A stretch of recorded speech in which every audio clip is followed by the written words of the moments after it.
Para que los distintos dispositivos que se encuentran en una instalación KNX puedan comunicarse entre ellos, tenemos que hacer vínculos o enlaces entre los aparatos. Si queremos, por ejemplo, encender o apagar una lámpara, necesitaremos dos aparatos, uno que envíe la orden de encendido o apagado y otro que conecte o desconecte la lámpara. Estos aparatos se llaman sensor y actuador. Para que ambos aparatos se entiendan, tenemos que asegurarnos que los dos disponen de la función que queremos realizar. En nuestro ejemplo, a esta función se le denomina conmutación. Las funciones que hace cada aparato se encuentran introducidas en su registro de memoria. A estos registros se le denomina en KNX como objetos de comunicación.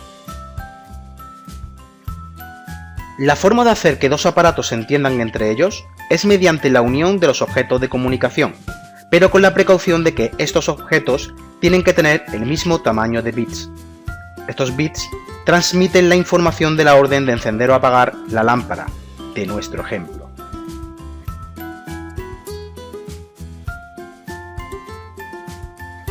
Cuando tenemos claro qué objeto de comunicación tenemos que unir con cada aparato, tendremos que buscar la manera de unirlos o enlazarlos. Para esto existen dos formas. La primera, hacer que los aparatos lo hagan entre ellos de forma automática. Es lo que se conoce como configuración Easy Mode o modo fácil, en la que no se necesita ordenador, y está recomendada para personas con pocos conocimientos de domótica. La otra opción, y con muchas más posibilidades, es mediante el software llamado ETS, que se instala en un ordenador. A esta configuración se le denomina System Mode. ETS nos permite crear unas carpetas donde introduciremos los objetos de comunicación de los aparatos. Cuando dos aparatos disponen de objetos de comunicación en una de estas carpetas, se crea el vínculo o unión entre los mismos. Para que el vínculo quede efectivo, transferiremos esta unión mediante el software ETS a los aparatos que estarán comunicados al ordenador mediante un cable. Las carpetas que crea ETS, donde realizamos las uniones o vínculos, es lo que se denomina como direcciones de grupo y tiene una estructura jerárquica. La más utilizada es la de 3 niveles. El primer nivel dispone de hasta 31 direcciones distintas y se denomina como direcciones de grupo principales. El segundo nivel dispone de hasta 7 direcciones distintas y se denomina como direcciones de grupo intermedias. El tercer nivel dispone de hasta 255 direcciones distintas y se denomina como direcciones de subgrupo. Para identificar a cada dirección de grupo, lo hacemos por medio de 3 números decimales separados por barras. Al primer número lo identificaremos como el número del primer nivel o grupo principal. Al segundo número como el número del segundo nivel o grupo intermedio.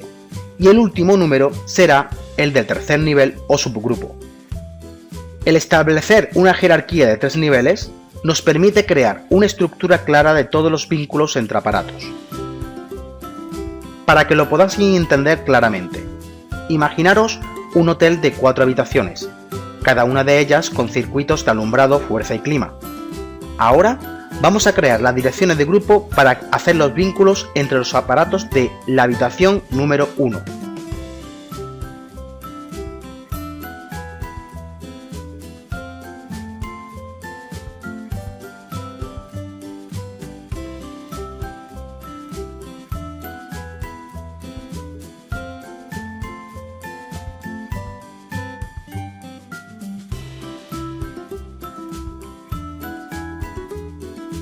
Como veis, la estructura jerárquica de 3 niveles nos facilita mucho el disponer de una forma clara y definida los vínculos entre aparatos. Y KNX School, porque KNX puede ser fácil o difícil según quien te lo explique.